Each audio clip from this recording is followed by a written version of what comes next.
اعوذ باللہ من الشیطان الرجیم بسم اللہ الرحمن الرحیم رب اشرح لی صدری ویسر لی امری واحلل عقدۃ من لسانی یفقہوا قولی۔ نہایت ہی محترم ناظرین اکرام، السلام علیکم۔ میں شاہد ملک آپ کو کیو ڈاٹ گرامر پہ خوش آمدید کہتا ہوں۔ سورہ القاریہ شروع ہے اور آج انشاءاللہ اس کا آخری سبق ہوگا، تو چلتے ہیں پریزنٹیشن کی طرف۔ اعوذ باللہ من الشیطان الرجیم بسم اللہ الرحمن الرحیم۔ وَأَمَّا مَنْ خَفَّتْ مَوَازِينُهُ، پھر جس کے نیکیوں کے پلڑے ہلکے ہوئے۔ وَأَمَّا، پس جو، اور یہ حرف عاطفہ اور اس کے بعد حرف تفصیل ہے۔ من، جس کے، حرف شرط ہے، خفت، ہلکے ہوئے، فعل ہے یہ۔ موازین، اس کے وزن کے پلڑے، یعنی اس کے وزن، اسم مفعول جمع ضمیر ہے، یعنی موازین پلس ہو۔ اب ہم تفصیلات میں جاتے ہیں۔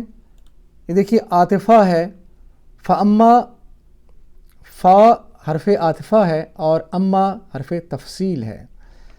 حروف عاطفہ میں نے آپ سے عرض کیا تھا، حروف عاطفہ پچھلے لیکچر میں بھی 4 ہیں حروف عاطفہ، او، وا، ثم اور فا، اور ان کی تفصیل بتائی تھی۔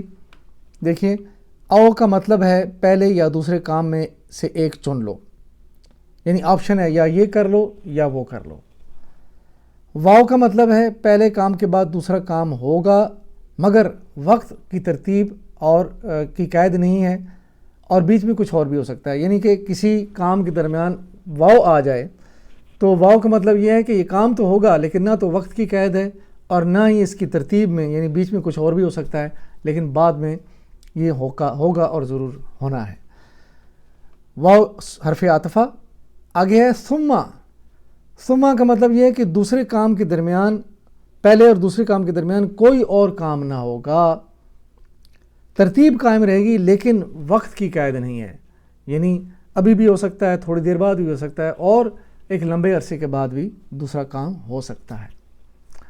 اس کے بعد دیکھیے فا کا مطلب یہ ہے کہ جیسے ہی پہلا کام ختم ہوتا ہے، بغیر کسی رکاوٹ کے، بغیر کسی دوسرے کام کے، فوری طور پر یہ کام ہوگا جو اگلی بات آ رہی ہے، اس کا مطلب ہے فا، اور یہ ہے فا عاطفہ۔ اور آگے ہے اما، حرف تفصیل ہے، یعنی اما کے بعد جو آگے فقرہ ہوگا جو پچھلے فقرے کی تفصیلات بتائے گا، یعنی ان حروف کے بعد پچھلے بات کی تفصیل بیان ہوتی ہے۔ من ہے حرف شرط، اور یہ بھی پچھلے لیکچر میں ہم نے کور کیا ہے۔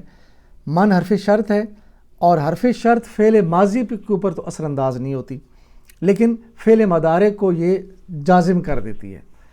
مضارع کا جو حرف لام ہے اس کے اوپر پیش ہوتی ہے، عمومی طور پر پیش کو یہ بدل کے یہ جزم کر دے گی، تو اس لیے اس کو کہتے ہیں جازمۃ المضارع۔ اور یہ جو حروف شرط ہیں یہ 4 ہیں عمومی طور پر جو قرآن پاک میں استعمال ہوئے ہیں، ان، من، ما، اینما، اور ان کی مثالیں دیکھیں۔ ان تذہب اذہب، یعنی ان لگا شرط کے طور پر، تذہب، اور یہ اشارہ یہاں پہ تذہب، اور یہ تھا یہ تذہبو، اور آگے اذہبو یہاں پہ تھا اذہبو۔ اگر تم جاؤ گے، یعنی اگر تو جائے یا جاؤ گے، کیونکہ فعل مضارع میں دونوں مطلب آتے ہیں، تو میں بھی جاؤں گا۔ شرط ہے من یجتہد ینجا، یجتہد یہاں پہ ہے، مضارع غائب واحد ہے، جو کوشش کرے گا، جو محنت کرے گا، ینجا یہ بھی ادھر ہی ہے، اور وہ نجات پا جائے گا۔ تو یجتہدو سے یہ بن گیا یجتہد، اور ینجاؤ سے بنے گا ینجا۔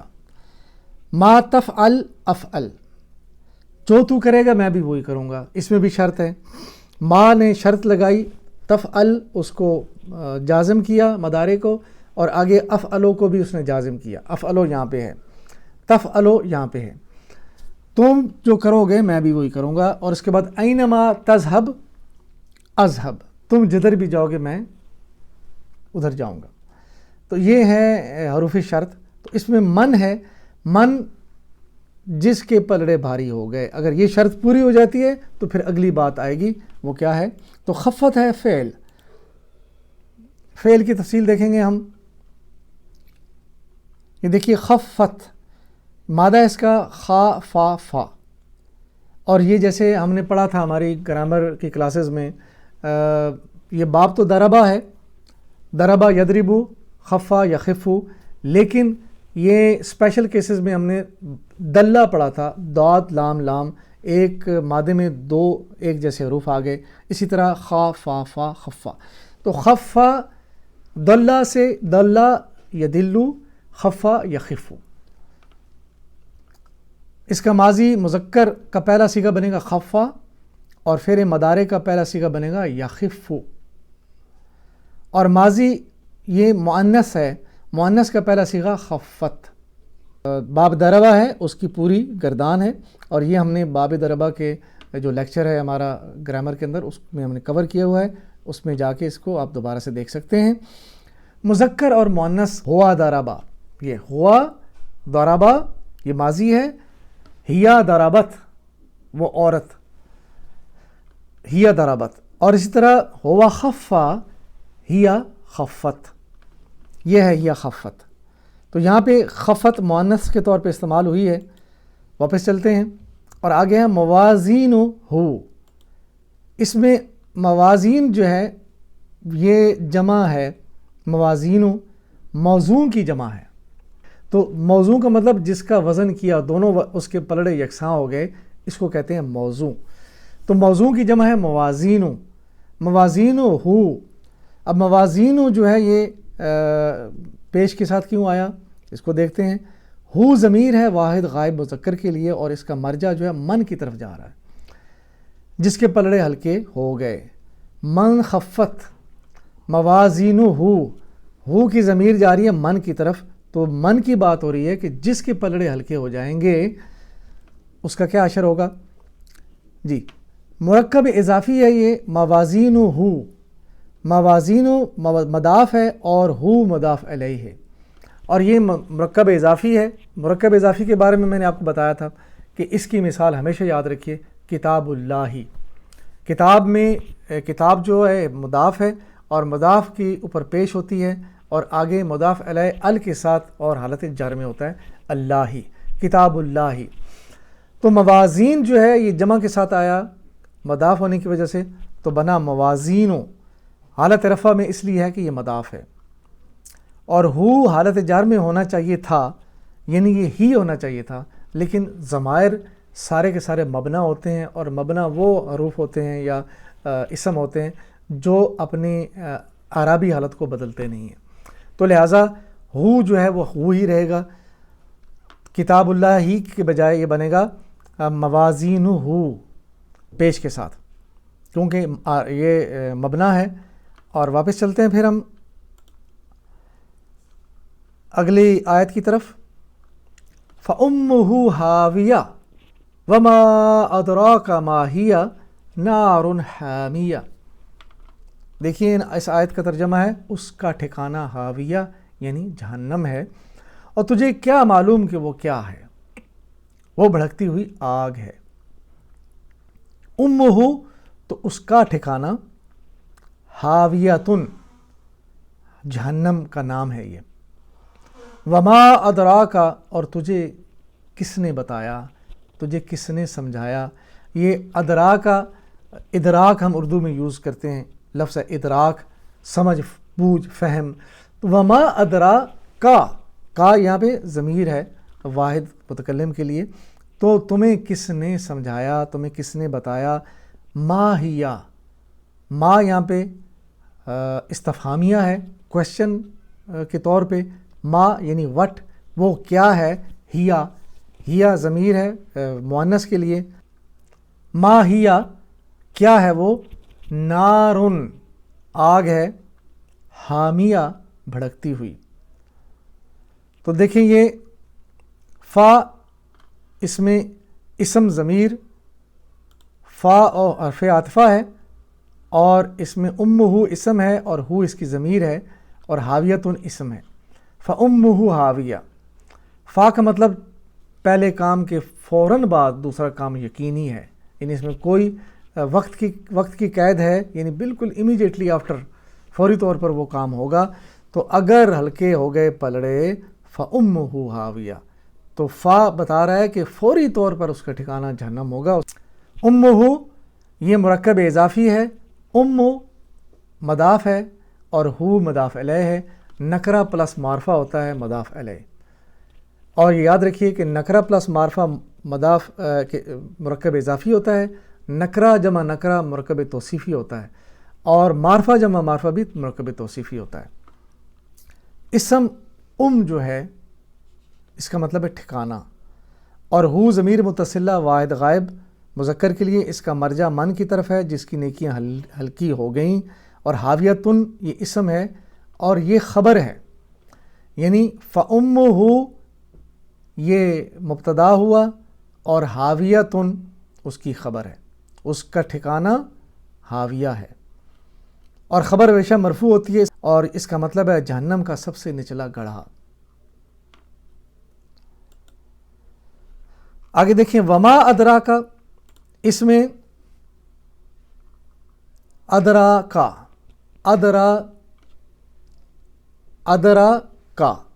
یہ ادرا ماضی ہے، کس نے بتایا، کس نے سمجھایا، کا تم کو. اور اس کا مادہ ہے دال را یا. باب اس کا ہے اسلمہ، کیونکہ اس میں الف کا اضافہ کر کے اس کو مزید فی بنایا گیا، تو اس کا ماضی کا پہلا صیغہ بنے گا ادرا، اور مدارے کا پہلا صیغہ بنے گا یدری، اس نے سمجھایا. اور یہ اسلمہ کی گردان ہے. باب اسلمہ کی پوری گردان تفصیل کے ساتھ ہمارے گرامر کے لیکچر میں موجود ہے. فعل ماضی واحد غائب ہے یہ ادرا. اور آگے دیکھیں یہ مزید فی کا باب افعال ہے، جس میں فعل لازم ہے نزلہ، کسی کے اوپر اثر نہیں ہوا، یہ فعل لازم ہوا، لیکن الف لگا دینے سے انزلہ بن گیا. نزلہ کا مطلب ہے وہ اترا، اور انزلہ اس کو اتارا، اس نے اتارا. کس نے؟ کسی نے اتارا، اور مفعول کون ہے؟ جس کو اتارا گیا. تو یہ ہوا فعل متعدی. واپس چلتے ہیں. اس کے بعد دیکھیے ما ہیا، ما ضمیر ہے اور اسم ہیا جو ہے اس کے آگے اسم ہے نارن. ما ہیا کا مطلب کیا، اور آگے کیا ہے؟ نارن آگ، اور اس کی صفت ہے حامیتن. یہ دیکھیے وما ادرا کا ماہیہ، وما اس میں مبتدا ہے اور ادرا کا ماہیہ اس کی خبر ہے.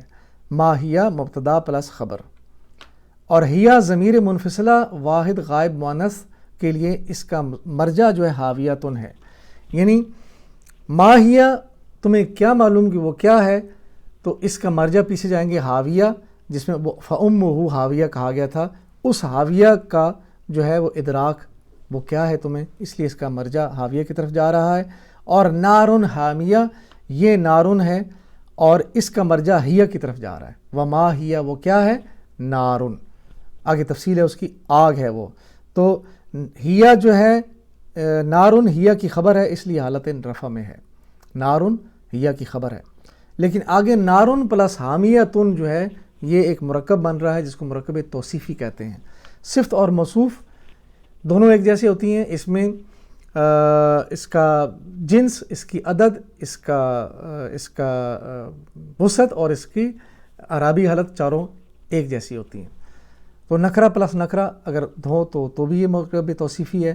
معرفہ پلس معرفہ بھی مرکب توصیفی ہے، لیکن نکرہ پلس معرفہ جو ہے مرکب اضافی ہوتا ہے، یہ یاد رکھیے. حامیتن اسم فاعل واحد مؤنث.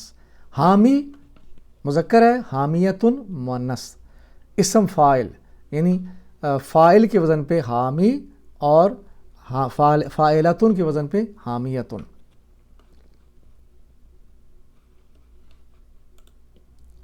جی تو یہ الحمدللہ اللہ کے فضل سے سورہ مبارکہ مکمل ہوتی ہے، اور اس کی ساتھ ہم جو ہے اللہ تعالیٰ سے دعا مانگتے ہیں کہ اے اللہ ہمیں قرآن سے ہدایت لینے کی توفیق عطا فرما. اور اس کے ساتھ ساتھ ہم جو دعویٰ کرتے ہیں میری زندگی کا مقصد تیرے دین کی سرفرازی، میں اسی لیے مسلمان، میں اسی لیے نمازی. اور اللہ سے دعا ہے کہ اللہ تعالی ہمیں ایسا ہی مسلمان بنائے کہ ہم اس زندگی کو اللہ کے دین کے فروغ کے لیے اس کو مقصد بنا لیں اور اس کو لوگوں تک پہنچائیں، تاکہ یہ صدقہ جاریہ بنے ہمارے لیے اور آخرت میں ہمارے لیے جنت میں جانے کا توشہ بن جائے. وآخر دعوانا ان الحمد للہ رب العالمین والصلاۃ والسلام علی رسولہ الکریم. جزاکم اللہ خیراً.